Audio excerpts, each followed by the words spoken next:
ഇനിയൊരു ജന്മം കൂടി. നോവൽ തുടർച്ച, അധ്യായം 10. വിദ്യ നിഷേധാർത്ഥത്തിൽ തലയിളക്കി. അങ്ങനെ ഒരു തീരുമാനമൊന്നും എടുത്തിട്ടില്ല ചേച്ചി. അതിന് പറ്റിയ മാനസികാവസ്ഥയൊന്നുമല്ല എൻ്റേത്. രജനിയുടെ മുഖത്തൊരു നിന്ദാഹാസം വിടർന്നു. ആരെ ബോധിപ്പിക്കാനാ വിദ്യയെ ഈ കള്ളം പറയുന്നത്? നിന്റെ മുറച്ചെറുക്കനുമായി കല്യാണം ഉറപ്പിച്ച വാർത്തയൊക്കെ ഞങ്ങൾ അറിഞ്ഞു. ആർക്കും സംശയം തോന്നണ്ടെന്ന് കരുതിയതല്ലേ നീ അത് മറച്ചു പിടിച്ച് സംസാരിക്കുന്നത്? വിദ്യയ്ക്ക് രജനി പറഞ്ഞത് വ്യക്തമായില്ല. സംശയമോ? എന്ത് സംശയം? മുറച്ചെറുക്കനുമായി നേരത്തെ തന്നെ നിനക്ക് അടുപ്പം വല്ലതും ഉണ്ടോയെന്ന് രാഹുലിൻ്റെ മരണവുമായി അതാരെങ്കിലും ഒന്ന് കൂട്ടി വായിച്ചാൽ നാണക്കേടല്ലേ? ചേച്ചി എന്തൊക്കെയായി പറയുന്നത്? വിളച്ചിലെടുക്കല വിദ്യയെ. നീ അത്ര പുണ്യവതിയും പതിവ്രതയുമായിരുന്നെങ്കിൽ രാഹുലിന് ഇങ്ങനെ ഒരു ദുർബുദ്ധി കാണിക്കാൻ തോന്നില്ലായിരുന്നു. നിന്റെ വയറ്റിൽ വളർന്ന കുഞ്ഞിനെ പോലും കാണണ്ടെന്ന് കരുതി അവൻ തൂങ്ങിയെങ്കിൽ അതിൻ്റെ അർത്ഥവും മനസ്സിലാകും. ആ കുഞ്ഞ് അവൻ്റെ ആണെന്ന് അവനൊരു ഉറപ്പില്ലായിരുന്നു എന്ന് തന്നെയാണ്. ചേച്ചി, രജനി പകയോടെ തുടർന്നു, നീ വലിയ അഭിനയമൊന്നും നടത്തണ്ട. എല്ലാം കഴിഞ്ഞപ്പോൾ പഴയ രഹസ്യക്കാരൻ കല്യാണം ആലോചിച്ച് വന്നതാണെന്ന് മനസ്സിലാക്കാനുള്ള ബുദ്ധിയൊക്കെ ഞങ്ങൾക്കുണ്ട്. രക്തം മറഞ്ഞ മുഖത്തോടെ നിന്നുപോയി വിദ്യ. അവൾക്ക് ഒരു കയ്പ് അനുഭവപ്പെട്ടു. ഇവളെ, ഈ നികൃഷ്ട ജീവിയെ ഏതു പദം കൊണ്ടാണ് വിശേഷിപ്പിക്കുക? നടന്നതെല്ലാം മറന്ന് വീണ്ടും ജീവിച്ചു തുടങ്ങിയതാണ് ഞങ്ങൾ. ഇവിടെ അവശേഷിക്കുന്ന സമാധാനം കൂടി കെടുത്താൻ നിൽക്കാതെ എത്രയും പെട്ടെന്ന് നീ ഒന്ന് ഒഴിവായി തന്നാൽ വലിയ ഉപകാരം. മുഖത്തടിച്ച പോലെ പറഞ്ഞിട്ട് രജനി അടുക്കളയിൽ നിന്നും ഇറങ്ങിപ്പോയി.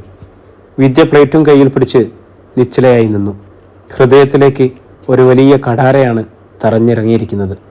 ശ്വാസമെടുക്കാൻ പറ്റുന്നില്ല. ഒരു തേങ്ങൽ കൂടി എടുക്കുക വയ്യ. അമർത്തിപ്പിടിച്ച ഹൃദയവികാരങ്ങളോടെ നിൽക്കുമ്പോൾ വിദ്യയ്ക്കൊരു കാര്യം ബോധ്യപ്പെട്ടു. ഇവിടെ ജീവിതം എളുപ്പമല്ല. പോരാടേണ്ടത് ഹിംസമൃഗങ്ങളോടാണ്. വ്യക്തമായ ചില നിർദ്ദേശങ്ങളുമായാണ് ഗോവിന്ദക്കുറുപ്പ് രണ്ടാമത് സുധീഷിനെ വിളിച്ചത്. സുധീഷ്, വേഗം തിരുവല്ലയ്ക്ക് ചെല്ല്. നെടുമ്പുരയ്ക്കുള്ള പുതിയ സാഹചര്യങ്ങളൊക്കെ ഒന്ന് നോക്ക്. ഒരു കാര്യം മനസ്സിൽ വച്ചേക്കണം. സുധീഷ് ചെവി കൂർപ്പിച്ചു. വിദ്യാലക്ഷ്മിയുമായി മേലിൽ യാതൊരു ബന്ധുത്വവും നമുക്കില്ല എന്ന് മാത്രമല്ല, തിരിച്ചു പോകും വരെ അവളായിരിക്കും നമ്മുടെ മുഖ്യ ശത്രു. വാക്കിലും പ്രവൃത്തിയിലും ശത്രുത മാത്രം മതി. പുകപ്പുരയ്ക്കുള്ളിൽ കയറ്റിയ എലിയെപ്പോലെ അവളെ ശ്വാസം മുട്ടിച്ചേക്കുക. പിടിച്ചു നിൽക്കാൻ കഴിയാതെ അവൾ താനെ പിന്മാറിക്കോളും. മനസ്സിലായോ? മനസ്സിലായി. കോൾ മുറിക്കുമ്പോൾ സുധീഷിന് ഒരു ആത്മവിശ്വാസം തോന്നി. എന്തായാലും നനഞ്ഞിറങ്ങി. ഇനി കുളിച്ച് കയറുക തന്നെ. താമസിക്കാതെ മീനുമോളെയും കൂട്ടി സുധീഷ് തൻ്റെ കാറിൽ തിരുവല്ലയിലേക്ക് യാത്ര തിരിച്ചു. അധ്യായം 16. വെളിച്ചെണ്ണയുടെ പ്ലാസ്റ്റിക് ബോട്ടിലും എടുത്ത് വിദ്യ ശാരദാമണിയുടെ മുറിയിലേക്ക് ചെല്ലുമ്പോൾ അവിടെ രജനിയുണ്ടായിരുന്നു. ഒരു നീളൻ പ്ലാസ്റ്റിക് ബോക്സിൽ നിന്നും പലതരം ഗുളികകൾ റാപ്പർ നീക്കി അവൾ ശാരദാമണിക്ക് നൽകുകയാണ്. കഴിക്കമ്മേ, ഓരോ തവണ ഇങ്ങനെ നിർബന്ധിക്കണോ? എനിക്ക് വേണ്ട, ശാരദാമണി വെറുപ്പോടെ പറഞ്ഞു. ഞാൻ തരുമ്പോൾ കഴിച്ചില്ലെങ്കിൽ ഗുളികയുമായി സുധീഷായിരിക്കും വരാൻ പോകുന്നത്. രജനിയുടെ സ്വരത്തിൽ ഒരു ഭീഷണിയുണ്ടെന്ന് വിദ്യയ്ക്ക് തോന്നി. ശാരദാമണി ലേശം ഭയപ്പാടോടെ ഗുളികകൾ വാങ്ങി അവരത് വെള്ളത്തോടൊപ്പം വിഴുങ്ങി തുടങ്ങി. പ്ലാസ്റ്റിക് ബോക്സ് എടുത്ത് തിരിഞ്ഞ രജനി വാതുക്കൽ വിദ്യ നിൽക്കുന്നത് കണ്ട് ഒന്ന് പതറി. അറിയാതെ തന്നെ ഒന്ന് മന്ദഹസിക്കാൻ ശ്രമിച്ച് രജനി മെഡിസിൻ ബോക്സുമായി വാതിൽ കടന്നുപോയി. അതിലൊരു കള്ളത്തരമുണ്ടെന്ന് വിദ്യയ്ക്ക് മനസ്സിലായി. അവൾ മുറിയിലേക്ക് കയറി ചെന്നപ്പോൾ ശാരദാമണി ഒന്ന് നോക്കി. അമ്മയുടെ കണ്ണിൽ ഭയമോ പരിഭ്രാന്തിയോ ഇപ്പോഴില്ല. പക്ഷേ അദൃശ്യമായൊരു ചില്ലുഭിത്തിക്കപ്പുറമാണ് മനസ്സുകൾ. പരസ്പരം തിരിച്ചറിയുന്നതിൻ്റെ സന്തോഷമില്ല. പുനഃസമാഗമത്തിൻ്റെ സ്നേഹവൈവശ്യമില്ല. എന്തുകൊണ്ടാണ് ഇങ്ങനെയെന്ന് വിദ്യ ആലോചിച്ചു.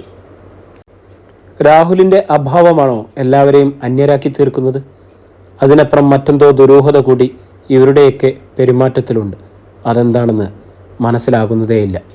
വിദ്യ നിർബന്ധിച്ചാണ് വെളിച്ചെണ്ണ ശാരദാമണിയുടെ ശിരസിൽ പുരട്ടിയത്.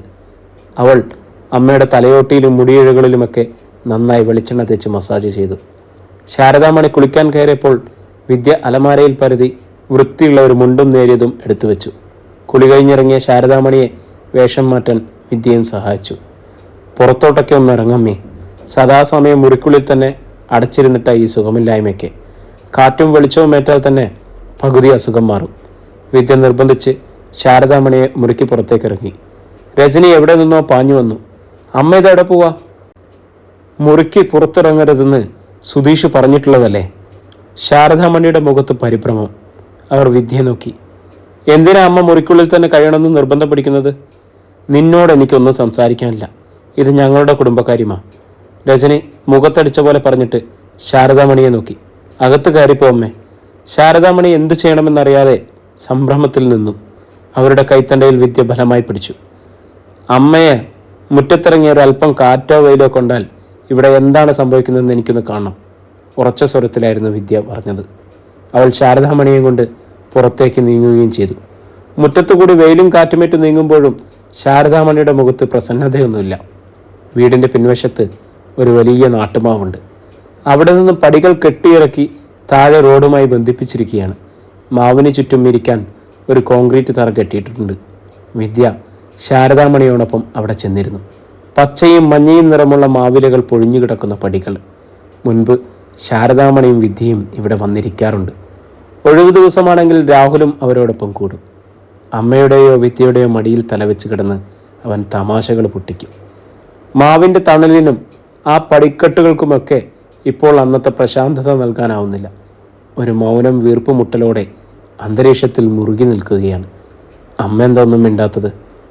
എത്രയോ ദിവസങ്ങൾ കൂടിയാണ് നമ്മൾ കാണുന്നത്. അമ്മയ്ക്ക് എന്നോടൊന്നും പറയാനില്ലേ? ഉറയ്ക്കാത്ത മിഴികളോടെ ശാരദാമണി വിദ്യയെ നോക്കി. പോയിക്കോണം, ഇവിടെ നിൽക്കണ്ട. നിന്ന നീയും മരിക്കേണ്ടി വരും. ആദ്യത്തെ തെറിപ്പ് വീണ്ടും ഉണരുന്നത് പോലെ വിദ്യയ്ക്ക് തോന്നി.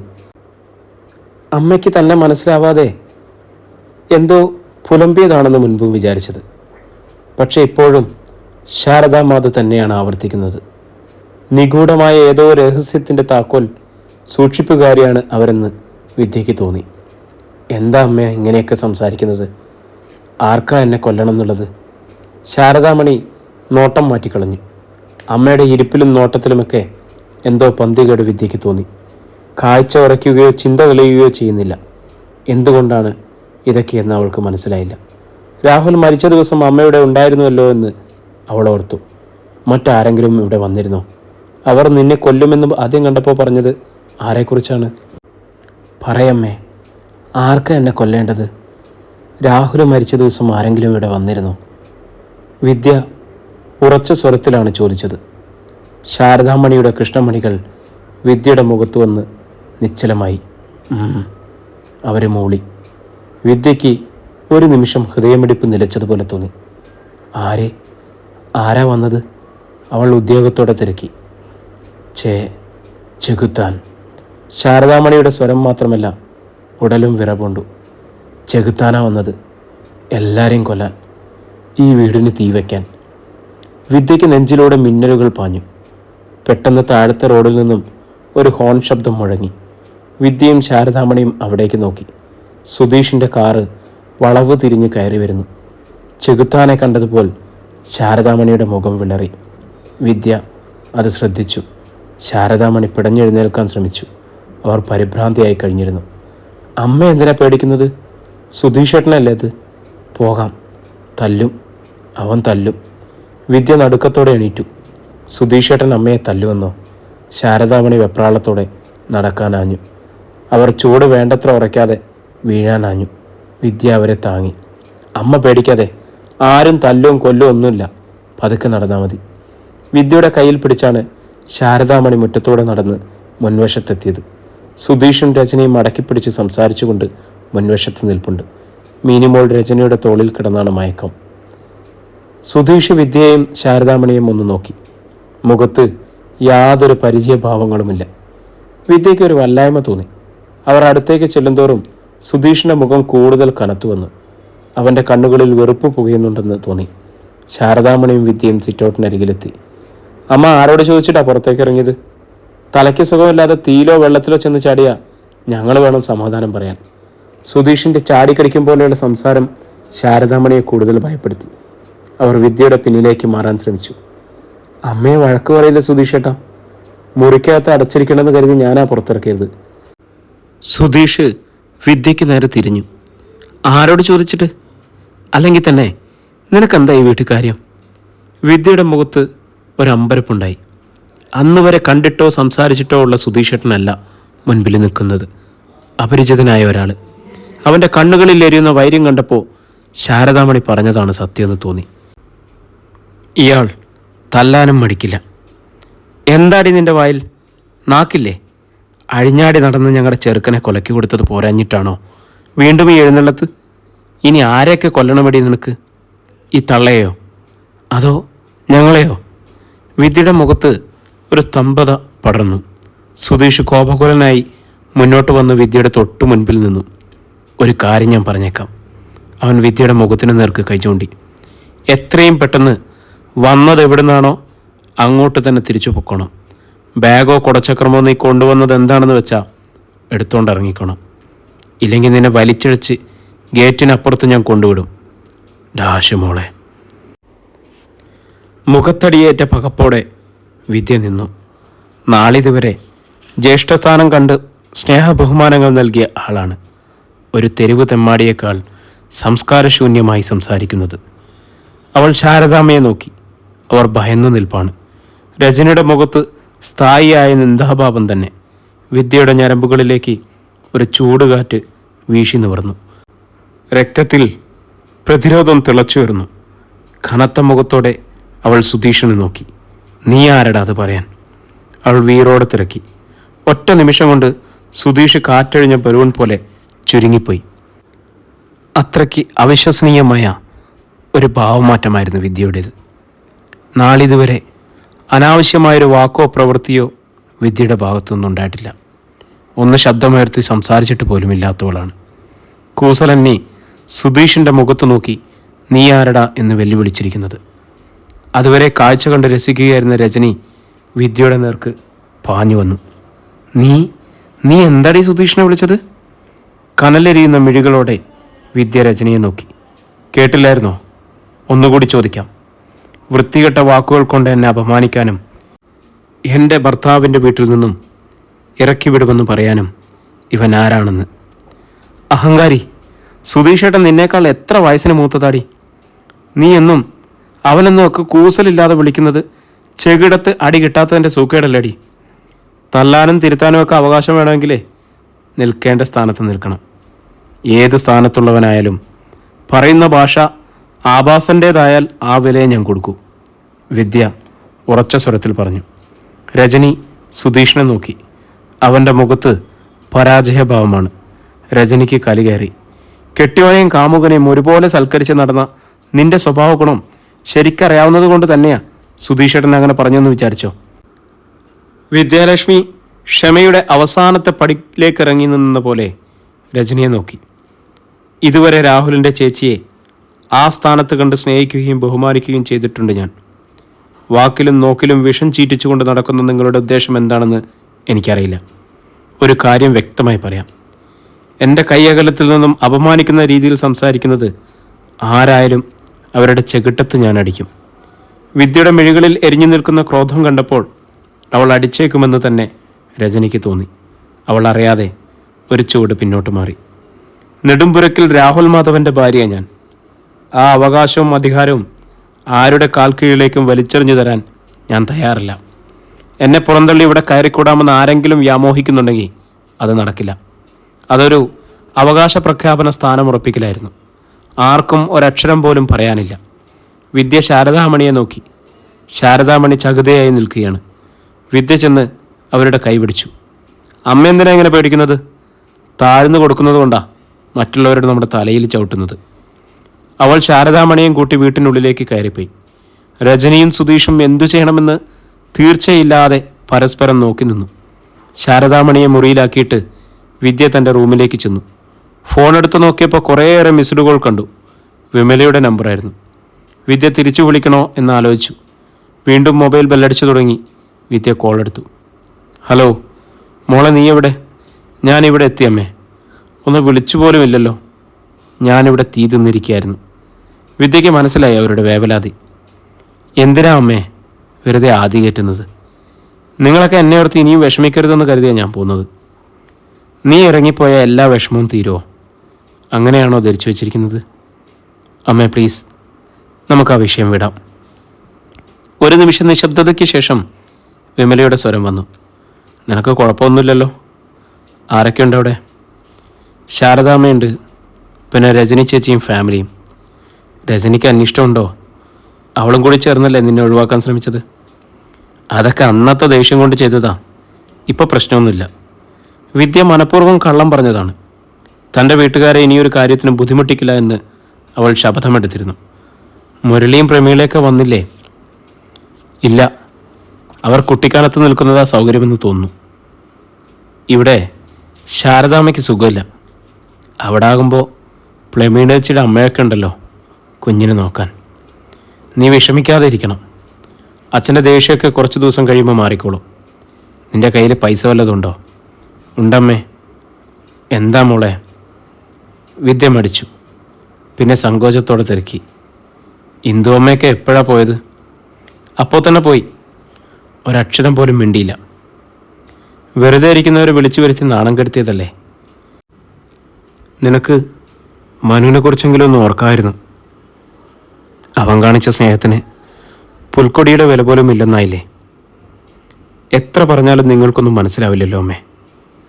ആ മനുഷ്യൻ എൻ്റെ മനസ്സിൽ വലിയ വിലയുണ്ടായിപ്പോയി. തർക്കിക്കാൻ വേണ്ടിയല്ല, മനസ്സിൽ തോന്നിയത് പറഞ്ഞെന്നേ ഉള്ളൂ. വിമലയോട് സംസാരിച്ച് കോൾ മുറിച്ചിട്ട് വിദ്യ കുറച്ചു നേരം കൂടി അനക്കമറ്റതുപോലെ ഇരുന്നു. ഹൃദയഭാരം ഇരട്ടിച്ചതുപോലെ ഒരു തോന്നൽ. വിദ്യയെ നേരിട്ട് കണ്ട് വിശേഷം അറിയാൻ സുധീഷിനെ വിളിച്ച ഗോവിന്ദക്കുറുപ്പായിരുന്നു വീണ്ടും എരുതിയിൽ എണ്ണയൊഴിച്ചത്. അവളുടെ മൂർച്ചയുള്ള സംസാരം കേട്ട് പതറി നിൽക്കല്ലേ സുധീഷെ. എന്തു വന്നാലും പുകച്ചു പുറത്തു ചാടിക്കുമെന്ന് തീർച്ചപ്പെടുത്ത്. ഞാൻ എന്താ ചെയ്യേണ്ടത്? അവളെ തല്ലിയിറക്കി വിടണോ? അതൊക്കെ അറ്റ കൈയല്ലേ. ആദ്യം വിദ്യയും ശാരദാമണിയുമുള്ള സമ്പർക്കം ഒഴിവാക്കാൻ നോക്ക്. അവരുടെ മുറിയിൽ കയറേണ്ടെന്ന് തീർത്തു പറഞ്ഞേക്കണം. ചാരി നിൽക്കാനൊരു ചുമലില്ലെങ്കിൽ അവൾക്ക് അധിക ദിവസമൊന്നും പിടിച്ചു നിൽക്കാൻ പറ്റില്ല. അവൾ വഴക്കിന് വരും. രണ്ടും കൽപ്പിച്ച ഭാവത്തിൽ എന്നോടും രജനോടും സംസാരിച്ചത്. കുറച്ച് വഴക്കും ബഹളമൊക്കെ വേണം. ആ വീട്ടിൽ സ്ഥാനമുറപ്പിച്ച അവളുടെ അടുത്ത ലക്ഷ്യം ശാരദാസ് വസ്ത്രവിഹാരമായിരിക്കും. തുടക്കത്തിലെ മുറിച്ചു മാറ്റിയില്ലെങ്കിലേ സർവനാശം കാണേണ്ടി വരുമെന്നുള്ള ഓർമ്മ വേണം. കിളവനോട് സംസാരിച്ച് ഫോൺ വയ്ക്കുമ്പോൾ സുധീഷ് ശബ്ദമെടുത്തു കഴിഞ്ഞിരുന്നു. എങ്ങനെയും വിദ്യയെ ഒഴിവാക്കിയിരിക്കും. വിദ്യ അടുക്കളയിൽ ചായ തിളപ്പിച്ച് നിൽക്കുകയായിരുന്നു. ആൻറ്റി, ഒരു പിൻവിളി കേട്ട് അവൾ തിരിഞ്ഞു നോക്കി. മിനിമോള് വാതിക്കൽ നിൽക്കുന്നു. നക്ഷത്ര കണ്ണുകളിൽ അതിശയഭാവം. അവൾ ഓടി വിദ്യയ്ക്ക് അരികിലേക്ക് വന്നു. എപ്പോഴാണ് ആൻറ്റി വന്നത്? വിദ്യ മോളെ വാരിയെടുത്തു. ആൻറ്റി വന്നിട്ട് കുറേ നേരമായി. മീനുമോളെ കണ്ടില്ലല്ലോ എന്ന് വിചാരിച്ച് വിഷമിച്ച് നിൽക്കായിരുന്നു. ഷേ, മോളെ ഓർക്കായിരുന്നു. മീനുമോളെ കാണാണ്ട് കുഞ്ഞാവയും വിഷമിച്ചോ? വിദ്യയ്ക്ക് പെട്ടെന്ന് മനസ്സിലായില്ല. കുഞ്ഞാവയോ? ആ, ആൻറ്റിയുടെ കുഞ്ഞാവേ. വിദ്യയ്ക്ക് നെഞ്ചിലൂടെ ഒരു ഈർച്ചവാൾ വലിഞ്ഞു തൂർന്നതുപോലെ തോന്നി. അന്ന് യാത്ര പറഞ്ഞു പോകുമ്പോൾ മീനുമോൾക്ക് കൂട്ടിന് ഒരു കുഞ്ഞുവാവയുമായി മടങ്ങി വരാമെന്ന് വാഗ്ദാനം നൽകിയിരുന്നതാണ്. മീനുമോൾ അത് മറന്നിട്ടില്ല. വിദ്യയുടെ കണ്ണുകളിൽ ഒരു നിമിഷം കൊണ്ട് നീർനിറഞ്ഞു. എടീ! വാതിക്കൽ നിന്നൊരു ചീറൽ സ്വരം. വിദ്യയും മീനുമോളും അവിടേക്ക് നോക്കി. കോപാകുലയായി രജനി നിൽക്കുന്നു. അവൾ പാഞ്ഞു വന്ന് വിദ്യയുടെ എളിയിൽ നിന്നും മീനുമോളെ വലിച്ചിറക്കി. നിന്നെ ഞാൻ എവിടെയെല്ലാം നോക്കിയിടി അസത്തെ. ഉറക്കം കഴിഞ്ഞ് എഴുന്നേറ്റാൽ അമ്മയുടെ അടുത്തേക്ക് വരാൻ പറ്റില്ല നിനക്ക്? രജനി കൈവലിച്ച് മീനുമോളുടെ തുടയിൽ ഒരടി വെച്ചു കൊടുത്തു. വലിയ ശക്തിയിലായിരുന്നില്ല അടിയെങ്കിലും അപ്രതീക്ഷിതമായതുകൊണ്ട് മീനുമോൾ ഉറക്കെ കരഞ്ഞു. ആൻറ്റി! അവൾ വിദ്യയുടെ നേർക്ക് കൈനീട്ടി. നെടുമ്പുരയ്ക്കൽ വന്നാൽ അവളുടെ ഏറ്റവും വലിയ ബന്ധു വിദ്യയായിരുന്നു. ആരാടി നിന്റെ ആൻറ്റി? മര്യാദയ്ക്ക് വന്നോണം. രജനി മീനുമോളുടെ കയ്യിൽ പിടിച്ചു വലിച്ചുകൊണ്ട് വാതിൽ കടന്നുപോയി. ആ മൂന്നാംകിട പ്രകടനം കണ്ട് വിദ്യയ്ക്ക് ദേഷ്യം പുകഞ്ഞു. മുതിർന്നവർ തമ്മിലുള്ള ചേരിപ്പോരുകൾക്ക് കുട്ടികളെന്ത് പിഴച്ചു. കുറച്ചു സമയം കഴിഞ്ഞാണ് വിദ്യ ചായയുമായി ശാരദാമണിയുടെ മുറിയിലേക്ക് ചെന്നത്. വാതിക്കലെത്തിയപ്പോഴേ അവൾ മുറിക്കുള്ളിൽ നിന്ന് സുധീഷിൻ്റെ സ്വരം കേട്ടു. മര്യാദയ്ക്ക് ഇവിടെ കിടന്നില്ലെങ്കിൽ വലിച്ചു കൊണ്ടുപോയി വല്ല ഭ്രാന്താശുപത്രിയിലും തള്ളും ഞാൻ. നിങ്ങളുടെ കാര്യം നോക്കാൻ ഇതുവരെയും ആരെ കണ്ടില്ലായിരുന്നല്ലോ. മകനൊരുത്തൻ കൂടി ജീവിച്ചിരിപ്പില്ലേ? തിരിഞ്ഞു നോക്കുന്നുണ്ടോ? രജനിയും ഞാനുമേ നിങ്ങളുടെ കാര്യം അന്വേഷിക്കാനുള്ളൂ. അവളോട് വാ തുറന്ന് പറഞ്ഞേൽക്കണം ഇവിടെ നിൽക്കണ്ടെന്ന്. മനസ്സിലായോ? ശാരദാമണിയുടെ മറുപടിയൊന്നും കേൾക്കാനില്ല. വിദ്യയ്ക്ക് രോഷം കൊണ്ട് അടിമുടി തീപിടിക്കും പോലെ തോന്നി. അമ്മയെ ഭരിക്കാൻ ഇവനാരാ? ആരാണ് ഇവനെ ഈ വീട്ടിൻ്റെ ഭരണചക്രം നിയന്ത്രിക്കാൻ അനുവദിച്ചിരിക്കുന്നത്? സുധീഷ് മുറിക്കുള്ളിൽ നിന്നിറങ്ങുമ്പോൾ കത്തുന്ന മിഴികളോടെ വിദ്യ വാതിലിനപ്പുറം നിൽക്കുന്നത് കണ്ടു. അവൻ പകയോടെ അവളെ നോക്കി. ആർക്കു കൊടുക്കാനായി ചായ? അമ്മയ്ക്ക്. കടിച്ചു പിടിച്ചെന്ന പോലെയാണ് വിദ്യ മറുപടി പറഞ്ഞത്. അമ്മയ്ക്കിപ്പോൾ ചായ വേണ്ട, അത് നിങ്ങളാണോ തീരുമാനിക്കേണ്ടത്? തൽക്കാലം ഞാനാ. ഭരണമൊക്കെ അങ്ങ് പൊൻകുന്നത്ത് മതി, ഇവിടെ വേണ്ട. തറപ്പിച്ച് പറഞ്ഞിട്ട് വിദ്യ മുറിയിലേക്ക് കയറാനൊരുങ്ങി. പറഞ്ഞാൽ മനസ്സിലാകില്ല അല്ലേടി? സുധീഷ് വിദ്യയുടെ കൈത്തണ്ടയിൽ ഒരു തട്ടുകൊടുത്തു. കപ്പും സോസറും അവളുടെ കയ്യിൽ നിന്നും തെറിച്ചുപോയി. വിദ്യയുടെ ചുരിദാറിൻ്റെ ടോപ്പിലും കൈത്തണ്ടയിലും ചൂട് ചായ വീണു. തെമ്മാടിത്തരം കാണിച്ചാലുണ്ടല്ലോ. വിദ്യ സുധീഷിന് നേർക്ക് കൈ ചൂണ്ടി. കാണിച്ചാൽ നീ എന്തു ചെയ്യും? സുധീഷ് അവളുടെ തോളിൽ തട്ടി പിന്നോട്ട് നീക്കി. ചി, എൻ്റെ ദേഹത്ത് തുടരുത് നീ. വിദ്യാലക്ഷ്മി ചീറി. സുധീഷിൻ്റെ കണ്ണിൽ ഒരു തിളക്കം മിന്നി. തൊട്ടാലെന്താടി, നിന്റെ വെണ്ണ ഉരുകുവോ? അവൻ മുന്നോട്ട് ചെന്ന് കൈ ഉയർത്തി വിദ്യയുടെ തോളിൽ പിടിച്ചു. വിരലുകൾ കൊണ്ട് ഒന്നവിടെ അമർത്തി ഞെരിച്ചിട്ട് സുധീഷ് അവളെ പിന്നിലേക്ക് തള്ളി. ഒരു വശത്തേക്ക് വേച്ചു പോയെങ്കിലും വിദ്യ പെട്ടെന്ന് നിവർന്നു വന്നു. അവളുടെ കണ്ണുകളിലൂടെ ഒരു മിന്നൽ പിണർ വെടിഞ്ഞു തീർന്നു. വിദ്യാലക്ഷ്മിയുടെ വലതുകരം സുധീഷിൻ്റെ ഇടംകവിളിലേക്ക് ആഞ്ഞു വീണു. അധ്യായം 17. സുധീഷ് നടുക്കത്തോടെയാണ് വിദ്യയെ നോക്കിയത്. അവൾ കൈവീശി തൻ്റെ മുഖത്തടിക്കുമെന്ന് അയാൾ സ്വപ്നവും വിചാരിച്ചിരുന്നില്ല. വേദനയേക്കാൾ അപമാനത്തിൻ്റെ വഴുവഴുപ്പ്. എടി, നിനക്കെൻ്റെ മുഖത്തടിക്കാനുള്ള ധൈര്യമായോ? അവൻ പകയോടെ അവളുടെ കഴുത്തിൽ പിടിച്ച് തള്ളാനായി മുന്നോട്ട് ചെന്നു. വിദ്യ വേഗം പിന്നിലേക്ക് നീങ്ങി കോർണർ സ്റ്റാൻഡിലിരുന്ന ഫ്ലവർ ഫേസ് വലിച്ചിടുന്നു. മര്യാദയ്ക്ക് മാറി നിന്നോണം. ഇനി എൻ്റെ ദേഹത്ത് തൊട്ടാ നിന്റെ തലയാവും ഞാൻ തല്ലിപ്പൊളിക്കുക. സുധീഷ് ഒന്ന് അറച്ചു. പിച്ചളയിൽ തീർത്ത പൂപ്പാത്രമാണ്. ഓങ്ങിയടിച്ചാൽ തലയോട് പിളരും. രജനി അപ്പോഴേക്കും എവിടെ നിന്നോ പാഞ്ഞെത്തി അവർക്കിടയിലേക്ക് കയറി. നിനക്കെന്താടി പ്രാന്ത് പിടിച്ചോ? ആ പാത്രം താഴെ വെക്കടി. അവൾ വിദ്യയോട് ചീറി. എനിക്കൊരു പ്രാന്തുമില്ല.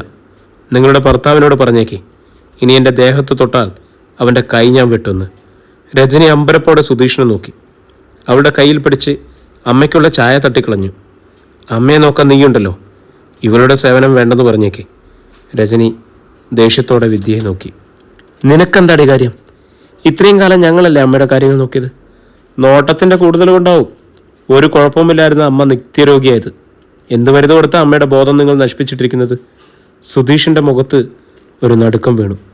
എന്തൊക്കെയോ മറയ്ക്കാനും ഒളിക്കാനുമുള്ള വ്യഗ്രത കൊണ്ടാണല്ലോ എന്നെ പുറത്തു ചാടിക്കാൻ രണ്ടുപേരും കൂടി മത്സരിച്ച് നിൽക്കുന്നത്. അതെന്താണെന്ന് കണ്ടുപിടിച്ചിട്ടേ ഞാനിനി തിരിച്ചു പോകുന്നുള്ളൂ. വിദ്യ താക്കീതുപോലെ ഫ്ലവർ ഫേസ് ഉയർത്തി. നേടാനും നഷ്ടപ്പെടാനും ഒന്നുമില്ലാത്തുള്ള ഞാൻ. മേലിൽ തെമ്മാടിത്തരവ് വന്നാൽ തിരുവല്ല പോലീസ് സ്റ്റേഷനിൽ ചെന്ന് നിന്ന് സമാധാനം ബോധിപ്പിക്കേണ്ടി വരും ഭാര്യയും ഭർത്താവും.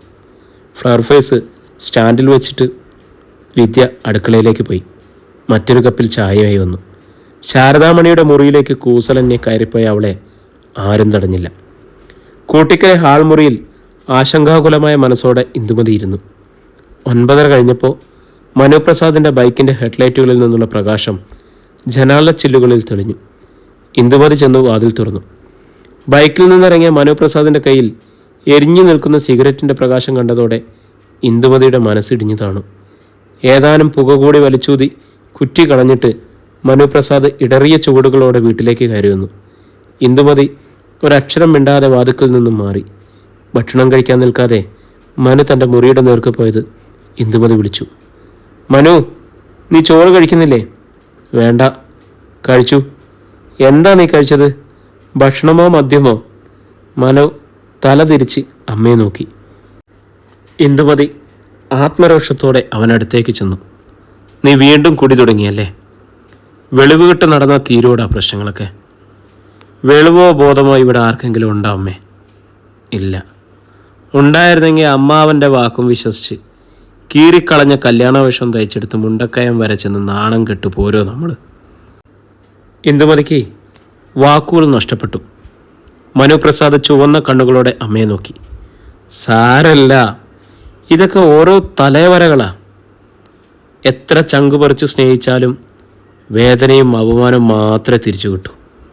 അവൻ റൂമിലേക്ക് കയറിപ്പോയിട്ട് ഇന്ദുമതി നിശ്ചലയായിട്ട് അങ്ങനെ നിന്നു. രാത്രിയിലെപ്പോഴോ നെഞ്ചിനു മീതെ ഒരു ഇരമ്പൽ അനുഭവപ്പെട്ടു. തുടങ്ങിയപ്പോഴാണ് മനുപ്രസാദ് കണ്ണു തുറന്നത്. ഷർട്ടിൻ്റെ പോക്കറ്റിൽ നിന്നും മൊബൈൽ വൈബ്രേറ്റ് ചെയ്യുന്നതാണ്. വേഷം പോലും മാറാതെ കിടക്കുകയായിരുന്നു മനുപ്രസാദ്. കിടക്കയിൽ എഴുന്നേറ്റിരുന്ന് കോൾ അറ്റൻഡ് ചെയ്തു. ഹലോ മനുവേട്ടാ, ഞാൻ വിദ്യ. ഒരു വിദ്യുത്തരംഗം ഹൃദയത്തിലൂടെ പാഞ്ഞു വന്ന് മനുപ്രസാദിന് തോന്നി. എന്താ? ഒരിക്കൽ കൂടി ക്ഷമ ചോദിക്കാനാണ് ഞാൻ വിളിച്ചത്. ഞാൻ ചെയ്തത് വലിയ തെറ്റായിപ്പോയെന്നൊരു തോന്നൽ. മനുവേട്ടൻ എന്നെ എന്നും സ്നേഹിച്ചിട്ടല്ലേ ഉള്ളൂ. എന്നിട്ടും വേദന മാത്രമേ എനിക്ക് തിരിച്ചു തരാൻ കഴിഞ്ഞുള്ളൂ. അത് കഴിഞ്ഞില്ലേ, എൻ്റെ ഭാഗത്തും മിസ്റ്റേക്ക് ഉണ്ട്. ഒരിക്കൽ വേണ്ടാന്ന് വെച്ച് പോയിട്ടും പിന്നെയും ഞാൻ വിദ്യമോളുടെ അടുത്തേക്ക്. ആ വിളിയിൽ മനസ്സൊടുക്കി മനു ഒരു നിമിഷം നിശബ്ദനായി. മറുവശത്തു നിന്നും വിദ്യയുടെ നിശ്വാസം പോലും കേൾക്കാനുണ്ടായിരുന്നില്ല. സോറി, വിദ്യയുടെ അടുത്തേക്ക് വരാൻ പാടില്ലായിരുന്നു. എന്തായാലും ഇഷ്ടക്കേട് തുറന്നു പറഞ്ഞ് ഒഴിവായല്ലോ, നന്നായി. മനുവേട്ടൻ വിചാരിക്കുന്നത് പോലെയല്ല. അങ്ങനെ എല്ലാവരുടെയും മുൻപിൽ വെച്ച് അപമാനിക്കണമെന്ന് ഞാൻ കരുതിയതല്ല. പക്ഷേ അച്ഛനോടായിരുന്നു എൻ്റെ വാശിയും ദേഷ്യം മുഴുവൻ. പണ്ട് മുടങ്ങിപ്പോയ ആ കല്യാണത്തിന് പിന്നിലെ ജാതകക്കഥ അച്ഛൻ നടത്തിയ കള്ളക്കളിയായിരുന്നു. ഇന്നലെ രാത്രിയിലാണ് ഞാൻ അറിഞ്ഞത്. മനുവിൻ്റെ ഞരമ്പുകളിൽ ലഹരി വലിഞ്ഞു മുറുങ്ങി. എങ്ങനെയായതറിഞ്ഞത്? അച്ഛൻ്റെ നാവിൽ നിന്നും തന്നെ ഞാൻ കേട്ടു. എല്ലാം മറച്ചു വെച്ച് ഇനി ഒരിക്കലും മനുവേട്ടൻ്റെ ജീവിതത്തിലേക്ക് വരില്ല എന്ന് ഞാൻ തീരുമാനിച്ചത് അതുകൊണ്ടാണ്. അച്ഛനോടുള്ള വാശിക്കിടയിൽ മനുവേട്ടനെ ഒരുപാട് വേദനിപ്പിച്ചല്ലോ എന്ന കുറ്റബോധം കൊണ്ടാണ് ഇപ്പോൾ ഞാൻ വിളിച്ചത്. മനുപ്രസാദ് വീർപ്പുമുട്ടലോടെ കേട്ടിരുന്നു. ഒരു വട്ടം കൂടി ഞാൻ ക്ഷമ പറയുക. നമ്മുടെ സ്നേഹത്തെ ഓർത്ത് ഇനിയും ജീവിതം നശിപ്പിക്കല്ലേ. എനിക്കെന്തെങ്കിലും സംഭവിച്ചാൽ പോലും സങ്കടമില്ല. മനുവേട്ടന് എന്നും നന്മ വരണേന്ന് മാത്രമേ ഞാൻ ആഗ്രഹിക്കുന്നുള്ളൂ. ഇനി ഒരിക്കലും തമ്മിൽ കണ്ടില്ലെങ്കിലും വിഷമിക്കരുത് കേട്ടോ. മനുപ്രസാദിൻ്റെ നെഞ്ചിനുള്ളിൽ നിന്നും ഒരു വേവലാതി ഉണർന്നു. നിനക്കവിടെ സുഖമല്ലേ മോളെ? വിദ്യ മിണ്ടിയില്ല. എന്താവശ്യമുണ്ടെങ്കിലും എന്നെ വിളിച്ചോണം. എല്ലാത്തിനും എൻ്റെ പുറകെ ഓടി നടന്ന ആ പഴയ വിദ്യമോള് തന്നെയാണ് നീ ഇപ്പോഴും. എന്നും അതങ്ങനെ തന്നെയാണ്. മനുപ്രസാദിൻ്റെ കണ്ണുകളിൽ ഈറൻ നിറഞ്ഞുകൊണ്ടിരുന്നു. കോൾ കട്ടായിട്ടും അവൻ ഫോണും ചെവിയോട് ചേർത്ത് പിടിച്ചങ്ങനെ ഇരുന്നു. രാത്രി വിദ്യ ഉറങ്ങിയത് ശാരദാമണിയുടെ മുറിയിലെ തറയിൽ കേസടി വെച്ചാണ്. രാഹുലിൻ്റെ കിടപ്പറയിൽ അവൾക്ക് തനിച്ചുറങ്ങാൻ കഴിയില്ലായിരുന്നു. രാവിലെ കുളിച്ച് വേഷം മാറി അടുക്കളയിലെത്തിയ വിദ്യ ബ്രേക്ക്ഫാസ്റ്റിന് ഉപ്പുമാവുണ്ടാക്കി. ശാരദാമണിയും അവളും ഒരുമിച്ചിരുന്നാണ് ഭക്ഷണം കഴിച്ചത്. രജനിയും സുധീഷും മീനുമോളും അവരുടെ മുറിയിൽ തന്നെയായിരുന്നു. പ്രത്യക്ഷത്തിൽ എതിർപ്പിൻ്റെ മുനകൾ ഒടിഞ്ഞുവെങ്കിലും തനിക്കെതിരെ ഒരു ഗൂഢാലോചന നടക്കുന്നുണ്ടെന്ന് വിദ്യയ്ക്ക് തോന്നുന്നുണ്ടായിരുന്നു. ശാരദാമണി സാധാരണ മട്ടിലാണ് ഭക്ഷണം കഴിച്ചത്. നോട്ടത്തിനോ ചലനങ്ങൾക്കോ മന്ദതയില്ല. ഇപ്പോൾ എന്ത് കാര്യം ചോദിച്ചാലും അമ്മ മറുപടി തരുമെന്ന് വിദ്യയ്ക്ക് തോന്നി. അമ്മേ, അന്ന് രാത്രി ആരാ ഇവിടെ വന്നതെന്ന് അമ്മ പറഞ്ഞില്ലല്ലോ. ശാരദാമണി വിദ്യയെ നോക്കി. നീ അറിയണ്ട, ഒന്നും വേണ്ട, തിരിച്ചു പോയിക്കോ. ഞാൻ അറിയണ്ട അമ്മേ. രാഹുലിൻ്റെ കൂടെ ഒരു വർഷം ജീവിച്ചവളല്ലേ, പ്രാണനെ പോലെ അവനെ സ്നേഹിച്ചവളല്ലേ. അമ്മ ഇത് ആരോടാ മറച്ചു പിടിക്കുന്നത്? വിദ്യ സങ്കടവും ദേഷ്യവും കലർന്ന ശബ്ദത്തിൽ ചോദിച്ചു. ശാരദാമണി നിശബ്ദയായി ഇരുന്നതേയുള്ളൂ. വിദ്യ, വാതിക്കൽ നിന്നും സുധീഷിൻ്റെ വിളിയൊച്ച. വിദ്യ ഞെട്ടലോടെ അവിടേക്ക് നോക്കി. സുധീഷ് മൂർച്ചയോടെ നോക്കി നിൽക്കുന്നു. നിന്നെ രജനി വിളിക്കുന്നു, അടുക്കളയിലേക്ക് ചെല്ലാൻ. എന്തിന്? അതവളോട് ചോദിച്ചാൽ മതി. സുധീഷ് നിൽക്കുമ്പോൾ ശാരദാമണി ഒന്നും പറയാൻ പോകുന്നില്ല എന്നറിയാവുന്നതുകൊണ്ട് വിദ്യ പ്ലേറ്റുകളുമായി എഴുന്നേറ്റു. അടുക്കളയിൽ ചെന്ന് നോക്കിയപ്പോൾ ആരുമില്ല. വിദ്യ സംശയത്തോടെ പ്ലേറ്റുകൾ കഴുകി വെച്ചിട്ട് അടുക്കളയിൽ നിന്നിറങ്ങി. മുറ്റത്തു നിന്നും ഒരു കാർ സ്റ്റാർട്ടായ ശബ്ദം കേട്ടപ്പോൾ ഹാളിലേക്ക് വന്നു. ഗേറ്റ് കടന്നു പോകുന്ന വാഹനത്തിന് പിൻഗ്ലാസിലൂടെ മീനുമോളുടെ ഉയർന്നു നിൽക്കുന്ന മുടിക്കെട്ട് നിമിഷ നേരത്തേക്ക് വിദ്യ കണ്ടു. തിരികെ ശാരദാമണിയുടെ മുറിവാതിക്കൽ ചെന്ന വിദ്യ അമ്പരന്നുപോയി. മുറിയുടെ കതക് വലിച്ചടച്ച് ഒരു താഴുപയോഗിച്ച് പുറമേ നിന്നും പൂട്ടിയിട്ടിരിക്കുന്നു. വിദ്യ വാതിലിൽ ചെന്ന് തട്ടി വിളിച്ചു. അമ്മേ, അമ്മേ! ശാരദാമണിയുടെ മൂളൽ ശബ്ദം അകത്തു നിന്നും കേട്ടു. പ്രിയ സ്നേഹിതരെ, നമ്മുടെ ഈ നോവൽ ഇവിടെ തുടരുകയാണ് കേട്ടോ. ഇതിൻ്റെ അടുത്ത ഭാഗത്തിനായി നമ്മുടെ ചാനലൊന്ന് സബ്സ്ക്രൈബ് ചെയ്യുകയും ബെല്ലൈക്കൺ അമർത്തുകയൊക്കെ ചെയ്യാം. നിങ്ങളുടെ കമൻറ്റുകൾ എന്ത് തന്നെ ആയാലും രേഖപ്പെടുത്താൻ മറക്കരുത്. അപ്പോൾ വീണ്ടും നാളെ നമ്മളിതിൻ്റെ തുടർഭാഗങ്ങളുമായിട്ട് എത്തിച്ചേരുന്നതാണ്. എല്ലാവർക്കും ശുഭദിനം.